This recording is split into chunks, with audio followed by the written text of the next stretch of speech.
Welcome back to the shop. I have been away for a couple of weeks. I missed last week because, no offense, I don't like you, it's not that. I just had family in town and I'd rather be spending time with them. So make sure that you're visiting with your families. It's a good time of year to do that as summer rolls in. And I have been kicking along in the shop, but I've been working on these two Dubro builds, the Minuets from Old School Model Works. Been trying to wrap up these builds. I got to get them done before July when I go out to Muncie for Nats. And yeah, there's just a lot of detail work that's going into that right now. So there's two things that I've been able to put together. One of them is pull-pull lines, dummy pull-pull lines for the ailerons. So I'm going to go over what I've done for that. And I also want to talk to you guys a little bit about rib stitching and pinking. I think that's something that I haven't covered on the channel before. Well, I have a long time ago, but you know what I mean. It's just a new technique. Learn new things, do new things, all good things. So here's the covered wing that you see. There's over here uncovered version, and really what you're looking at is just a pulley. Well, actually two pulleys. I haven't done the stringing yet on this one because I haven't covered it, so that's why I wanted to show you the covered version. But there's just the standard Dubro pull-pull line, just left over from doing the fuselage. But there's a window here that I'll be using, and inside here there's a couple of springs. So that would be right here. So these springs stick up, the line runs through these guide tubes, up here through these guide tubes and out to the aileron. All right, insert a little video here to show you what I'm talking about. It's really quite straightforward, but it involved quite a bit of metal work. The pulleys were done by my good buddy Tom in my club, and I managed to do these brass fittings here, just bent them up, polished them up, and we've got a little bit of PTFE lube on there as well. Little M3 bolts, and I'm gonna do a little plastic covering here once we're all said and done. Now, a lot of you may be asking, well, why? Why bother with this? It's just a fun scale detail. I've never done it before, seen it done a couple of times, can't remember where. But it's really just very straightforward and didn't add a whole lot of weight. And it was fun. It was a good challenge. I could have done without it, because I'm going to do other stuff too. But as you guys know, if you don't know and you're new to the channel, I'm a huge proponent for small details that add up and sort of add layers of depth to a model, rather than just having a plain blank sheet of canvas and it's just got color on it. It's very minimalist, and I understand that companies, when they send you a brand new model, not going to have all that stuff. So all of these things that you put into it, that's what adds the layers of detail. So speaking of that, I'm going to put this wing aside and show you what's been going on with the rest of my time. You're looking at the bottom of the wing panel here, and you can see a whole bunch of little tick marks. Now the reason that they're there is because we're going to be doing rib stitching. I'm a glutton for punishment. I know. So rib stitching, we're going to get into rib stitching. So let's flip this over and show you what the final product is. So we've got very subtle rib stitching. And most of the visual stuff that you're seeing here is from rubbing with the covering iron after applying the pinking tapes. So let's go over a couple of rules for rib stitching and pinking tape. General rule of thumb for rib stitching that I've read in multiple sources online. Rib stitching was used to fasten the canvas to the rib. Okay, so it was stitched on there. There are multiple different ways to do rib stitching, but the same general rule applies, that the faster the airplane went, the closer the stitches were together. All right, so I believe that it was anywhere from, excuse me, like 1.5 to 2.5 inches. So 1.5 being the shortest and 2.5 being the largest for like slow planes, right? So I settled on somewhere in between, mostly because it was a nice round number. So I settled on a scale spacing of 2.4 inches, which translates to 1 centimeter. Makes it super easy to lay out these marks. All right, so the marks that you saw on the bottom of the plane, those are just marks to have a visual reference. Then what we're going to do is I'm going to show you in a time lapse what we do to create the actual stitch itself. In the past, I've shown using a thread method on a piece of cardstock with some glue. That actually gets kind of heavy. Didn't think much about that at the time, so I've gone to this one. This is a technique I've seen used by Mike Barbie. Really great modeler, and it's very effective. It works quite well. Shows through the rib stitching quite well as well. The pinking, the rib pinking. Speaking of pinking, let's show you what pinking looks like.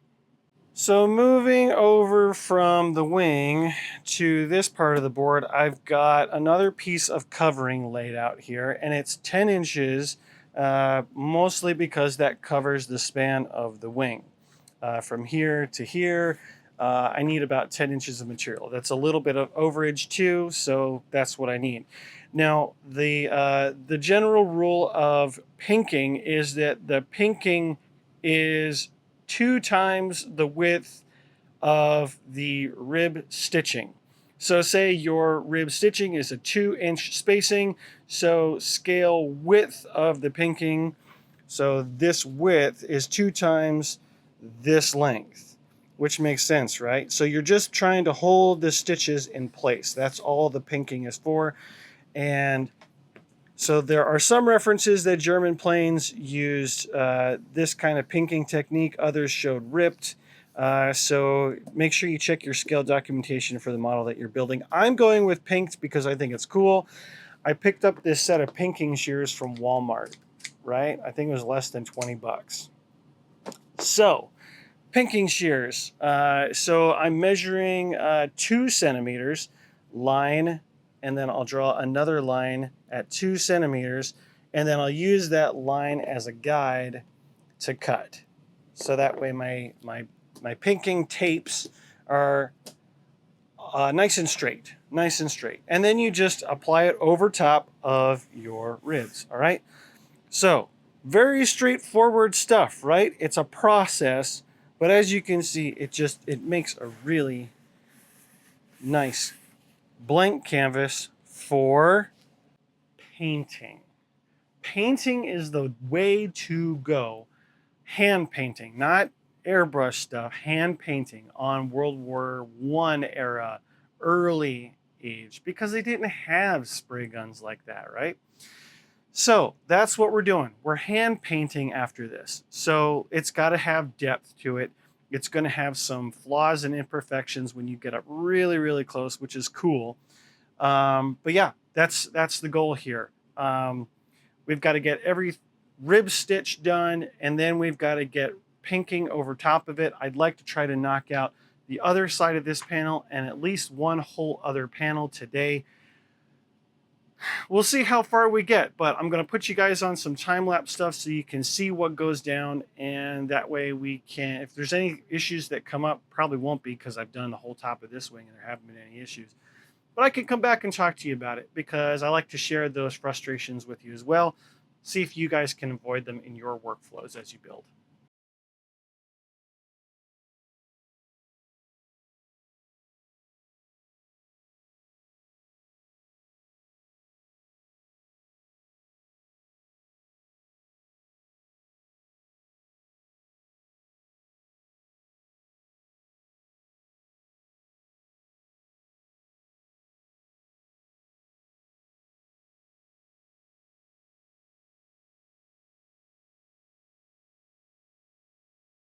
All right, so I realized that this method probably lends itself to a little bit more explanation. So let's do that. So after you've got your rib spacing or your stitching marked out, and you're using a tool of some kind. So I'm using this metal tool that's like a pry tool that you get from like those cheap $10, $15 multi-tool kits for taking apart phones and stuff. You can get them on Amazon. But you could use a penny, you could use the very tip of your ruler, you could use the edge of this blade, you could use the tip of scissors, something that's just very thin, but you want it metal, maybe plastic. A guitar pick might be a good choice too. But really all I'm doing is getting a blob of glue on the tip of it. And now that my glue is dried up, setting up for this shot. So get a blob of glue, and I'm just using a scrap piece of foam board here. And I'm using Tight Bond 2, mostly because of the stability in moisture environments, but it's going to be sealed under stuff, so it kind of doesn't matter. Really what I'm going for is an aliphatic glue that's going to not shrink so much when it dries. I use this same kind of technique with my pop rivets. I use a little pipette that I have. But yeah, the idea is to make a little line with the glue. So this, I've got a nice grip, and how deep the glue is does affect how the line gets portrayed, but then you just draw a line, dip, draw a line. And you want to dip every time because it gives you a consistent quantity of glue each time that you do it. So it seems a little tedious, but it does matter. So like if I do this and then try to do another one, well, you're spending more time trying to get glue off of this when you could just dip it and go. Dip, go. Dip, go. So it is actually faster, in my opinion. Your mileage may vary, but that's really all I'm doing. And this will dry on its own and give us a nice result. Now, as I let this dry, obviously I can't immediately move on to covering it with the pinking tape, right? So what you can do is go aside and mark up the covering and then cut your pinking tapes while your glue is drying. You can also work on another panel while this panel dries. Now, also worth noting is if you mess up, it's really easy to fix. This one's a little bit big. It's gone. It's fixed. That's sort of the beauty of this. Like, it's a manual thing, but if you mess up or you don't like the look of it, you can pretty easily fix it. And it's just glue. It rubs right off.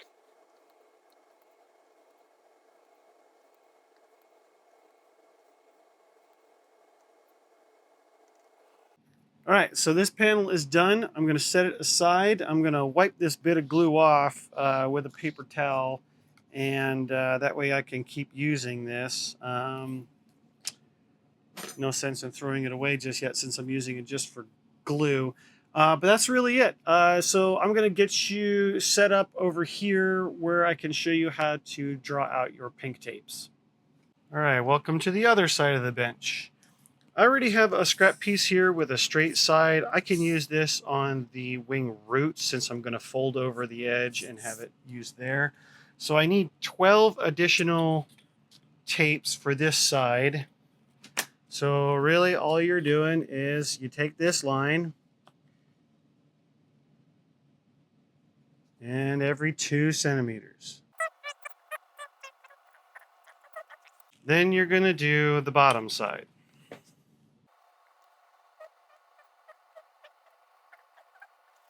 Now we play connect the dots.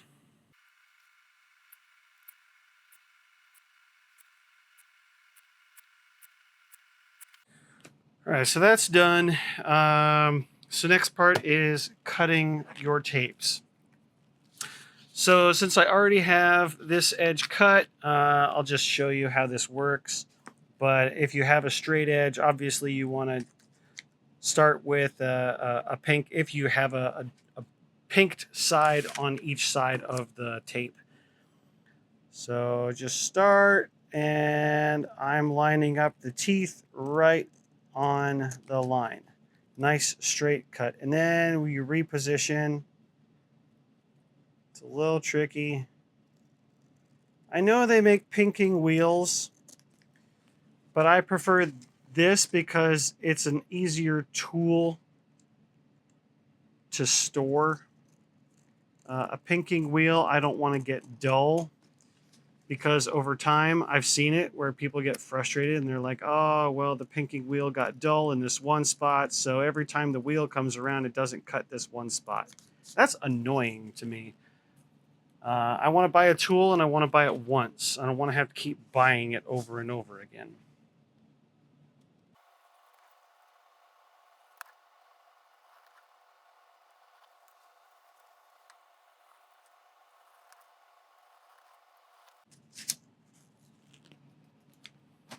I think you guys get the idea. All right, so back over on this side of the table, I'll just show you how stupid easy it is to lay down pinking tape.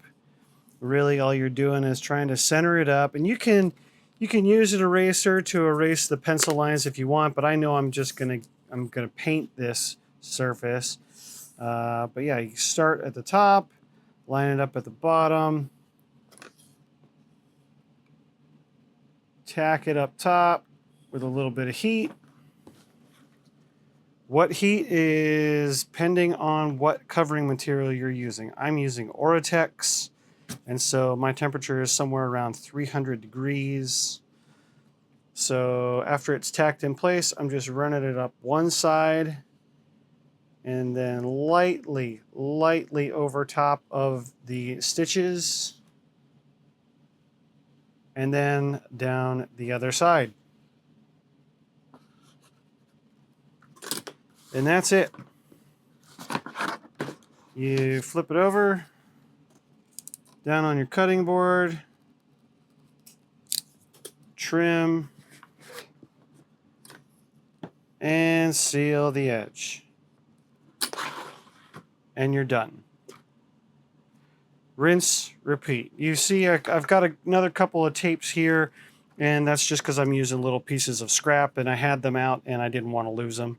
So yeah, that's really all there is to it. It's really not that difficult. So it's really not too involved. It's not difficult. It's not expensive. It's just time. And honestly, any time that you have building in the shop is, in my opinion, time well spent. And I honestly can't think of anything else I would do differently. If you spot something that you would do different, leave a comment down below. I'd appreciate that.